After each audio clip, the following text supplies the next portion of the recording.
Hi, everyone. I'm Yalda Muradi, a senior business student, and I'm presenting my project, Yalda, a woman's solace for building resilience in Afghanistan.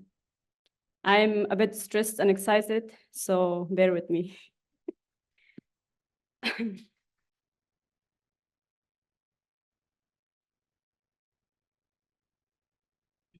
Afghanistan's history could be described as a cyclical turmoil since it gained independence from Britain in 1919.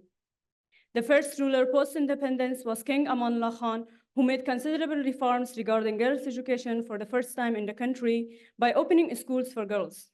However, during his reign, he received backlashes from scholars who considered that women could only be educated by their intimates in their own home. Though the king tried to persuade them that there is no Islamic prohibition regarding girls' education, it was in vain and resulted in his exile. From 1929 to 1979, Afghanistan went through numerous periods of different regimes that had various policies regarding education. The Soviet invasion of Afghanistan in 1979 marked the start of the Soviet-Afghan War and lasted a decade. During the communist era in Afghanistan, education reflected the regime's emphasis on secularization, gender equality, and ideological indoctrination. This eventually sparked rebellion by Afghan Mujahideen militant, contributing to the Soviets' departure from Afghanistan. Afterward, Afghanistan had ongoing instability and several groups competing for power.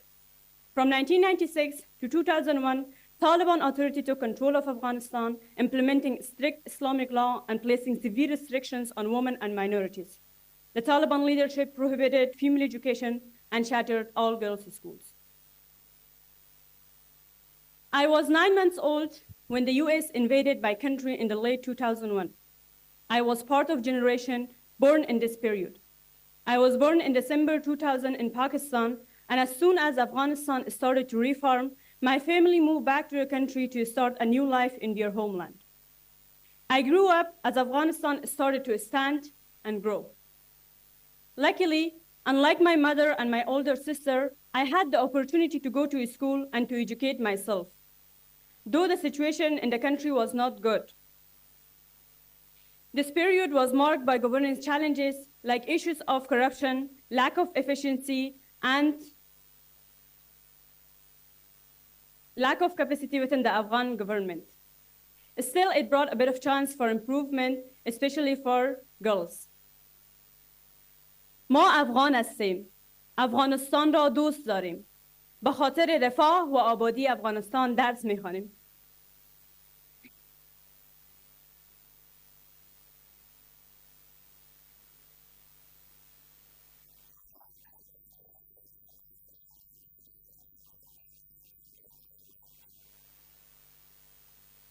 Every early morning,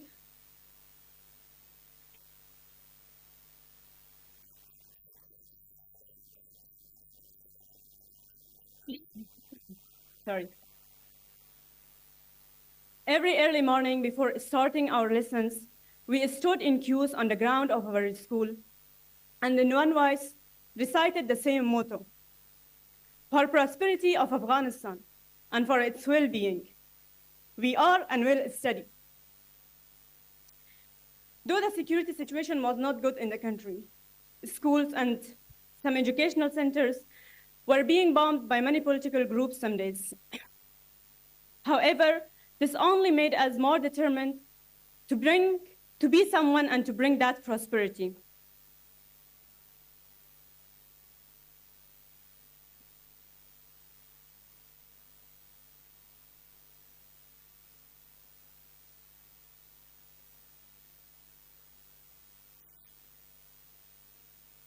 Finally, I finished school. I was the first person in my family to graduate from school and to start my undergrad journey.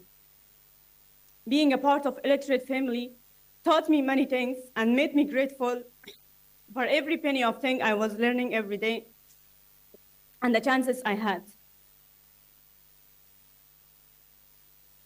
I got accepted to Kabul University, but I had bigger aspirations and wanted to apply for scholarships abroad.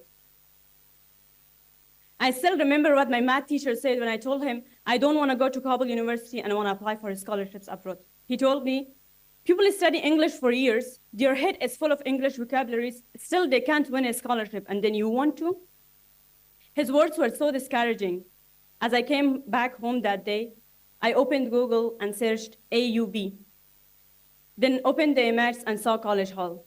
That's it. I started studying. Life offered me a challenge and I wanted to win. The next year, I was an AUB student.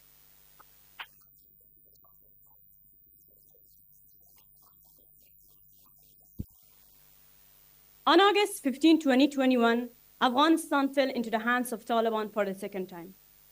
This was the fall and loss of hope for youth, especially girls in Afghanistan.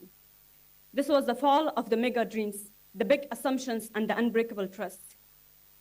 Everyone was so distraught and wanted to leave the country as soon as they could. They were running to the airports, trying to get themselves out of the country, because this was not the first time Taliban took over the country, and everyone knew about the cruelty and horror they brought and will bring. Sitting in the corner of my AUB room, I didn't know how to feel.